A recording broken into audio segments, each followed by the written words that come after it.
आज एक बार फिर से सुप्रीम कोर्ट में वो मामला लौट आया है जिसने पूरे देश में बहस छेड़ दी थी और जिसने आस्था, परंपरा और महिलाओं के अधिकारों के बीच एक बड़ा टकराव पैदा कर दिया।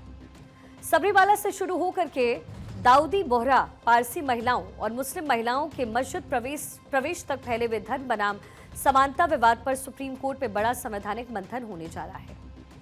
सुप्रीम कोर्ट ने महिलाओं के खिलाफ धार्मिक स्थलों पर होने वाले भेदभाव से जुड़े महत्वपूर्ण मामलों की सुनवाई के लिए 9 जजों की संविधान पीठ गठित करने का फैसला किया। अनुच्छेद 25-26 की सीमा, आवश्यक धार्मिक प्रथा की परिभाषा और धार्मिक परंपराओं की न्यायिक समीक्षा जैसे अहम सवाल पर ऐतिहासिक बहस होगी। ये सुनवाई 7 अप्रैल 2026 से शुरू होगी, जिसमें केरल के प्रसिद्ध सबरीमाला मंदिर में महिलाओं के प्रवेश का मामला मुख्य है। कोर्ट ने सुनवाई 22 अप्रैल तक पूरी करने का लक्ष्य रखा है। Chief justice Suryakant, justice Joymalya Bagchi और जस्टिस विपुल एम पंचोली की 3 जजों की बेंच ने सोमवार को आदेश दिया कि चीफ जस्टिस द्वारा अलग से प्रशासनिक आदेश से 9 जजों की बेंच का गठन होगा।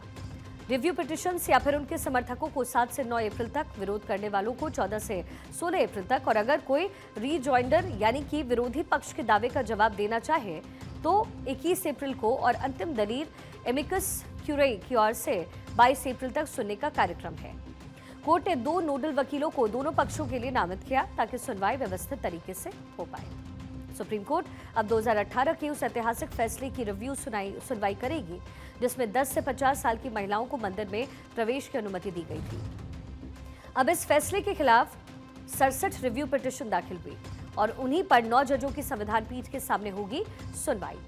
इन मामलों में धर्म और समानता से जुड़े हुए कई अहम सवालों पर फैसला होना है, जैसे संविधान के अनुच्छेद 25 और 26 की सीमा क्या है, आवश्यक धार्मिक प्रथा को परिभाषित करने का अधिकार किसके पास है, धार्मिक संप्रदाय की परिभाषा क्या होगी, क्या प्रचलित धार्मिक प्रथाओं को अदालत में चुनौती दी जा सकती है, धार्मिक प्रथाओं पर न्यायिक समीक्षा की सीमा क्या है।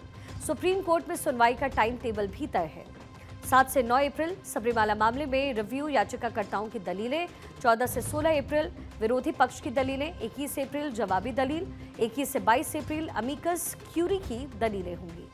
कोर्ट ने यह भी साफ किया है कि सबरीमाला मामले में तय कानूनी सवालों पर पहले सुनवाई होगी, इसके बाद अन्य जुड़े हुए मामलों में उठने वाले अतिरिक्त मुद्दों पर विचार होगा।